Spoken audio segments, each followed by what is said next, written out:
त्या दिवशी आमच्या त्या काय आपल्या खासदार वर्षाताई गायकवाड व्यासपीठावरती वर्षाताई गायकवाड त्या राहुल गांधींना शिवछत्रपतींची प्रतिमा देत होत्या.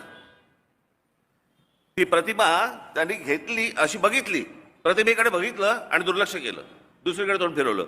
महाराजांची प्रतिमा देखील हातामध्ये घ्यायला जो माणूस ज्याला लाज वाटते त्यांच्याबरोबर जाऊन हे बसलेत. आणि का बसले होते? स्वतःचा स्वार्थ. बस मला मुख्यमंत्री करा. एका माणसाने सगळे अख्खी पक्षाची वाट लावली. अनेक लोक निघून गेले. त्या लोकांना हे म्हणतात गद्दार आहेत. अरे गद्दार तर घरात तिथे बसलाय, ज्यांनी पक्षाशी गद्दारी केली.